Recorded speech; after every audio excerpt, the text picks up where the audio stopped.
नमस्कार।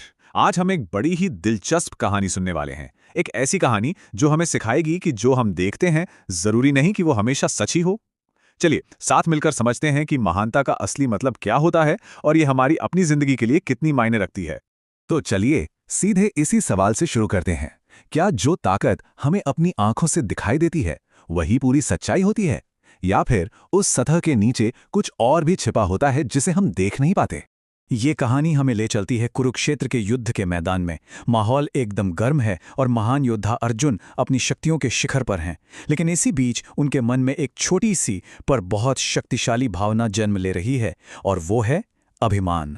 तो हो ये रहा था कि जैसे जैसे अर्जुन अपना पराक्रम देख रहे थे, उन्हें ये लगने लगा कि भाई उनसे बेहतर तो कोई है ही नहीं। और ये सोच उनके मन में और भी पक्की हो गई जब उन्होंने अपनी और अपने प्रतिद्वंदी कर्ण की सीधी सीधी तुलना की। अब जरा यहां ध्यान दीजिए, अर्जुन की सारी गलतफहमी की जड़ यही थी। वो देख रहे थे कि जब वो बाण चलाते हैं तो कर्ण का रथ 10 से 12 कदम पीछे चला जाता है। वहीं दूसरी तरफ जब कर्ण के बाण उनके रथ पर लगते हैं तो वो मुश्किल से 2-3 कदम ही हिल पाता है। अब ऊपर ऊपर से देखने पर तो यही लगेगा ना कि ये अर्जुन की एक तरफा जीत है। बस यही सब देखकर अर्जुन एक बहुत ही सीधे लेकिन गलत नतीजे पर पहुंच गए, और उन्होंने अपना ये तर्क अपने सारथी यानी भगवान कृष्ण के सामने भी रख दिया। अर्जुन ने ये बात पूरे आत्मविश्वास से कृष्ण से कही। उन्हें तो पक्का यकीन हो गया था कि उनके बाणों की ताकत ही उनकी श्रेष्ठता का सबसे बड़ा सबूत है। उनके लिए तो ये एक सीधी सादी सच्चाई थी जो आंखों के सामने दिख रही थी। लेकिन कृष्ण का नजरिया कुछ और ही था, और उनकी बस एक मुस्कान ने अर्जुन के इस तर्क की नींव हिलानी शुरू कर दी।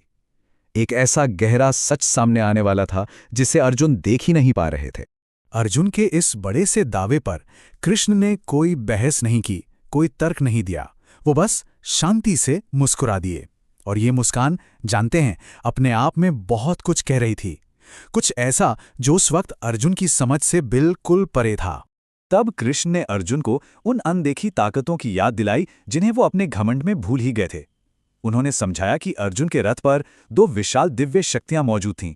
एक तो मैं स्वयं जो इस ब्रह्मांड का भार हूं, और दूसरा रथ के ध्वज पर विराजमान महाबली हनुमान। और बस यहीं पर कृष्ण ने पूरी कहानी का नजरिया ही पलट दिया।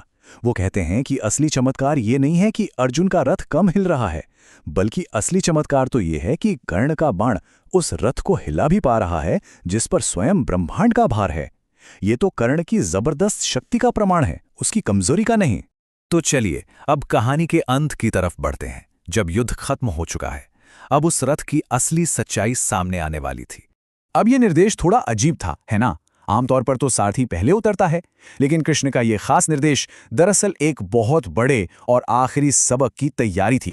और जैसे ही कृष्ण के कहने पर पहले अर्जुन रथ से उतरे, और फिर जैसे ही कृष्ण ने रथ से अपना कदम हटाया, वो विशाल रथ जो इतनी शान से खड़ा था अचानक धूं धूं करके जलने लगा, और देखते ही देखते राख के ढेर में बदल गया। तब कृष्ण ने वो चौंकाने वाला राज खोला जिसे सुनकर अर्जुन पूरी तरह से स्तब्ध रह गए। वो रथ जिसे अर्जुन अपनी शक्ति का प्रतीक मान रहे थे, असल में तो भीष्म और कर्ण के दिव्यास्त्रों से कब का नष्ट हो चुका था। वो तो सिर्फ कृष्ण की दिव्य उपस्थिति थी जिसने उसे अब तक जोड़े रखा था। तो ये पूरी कहानी हमें एक बहुत ही गहरे सबक की ओर ले जाती है, जो हमें श्रेष्ठता या महानता के असली अर्थ के बारे में बताती है। तो महानता का मतलब सिर्फ ये नहीं है कि कोई कितना शक्तिशाली है। इसका असली मतलब तो ये समझना है कि हमारी सफलता के पीछे न जाने कितने अनदेखे सहारे होते हैं, कितने सपोर्ट सिस्टम होते हैं जिन्हें हम अक्सर नज़रअंदाज कर देते हैं।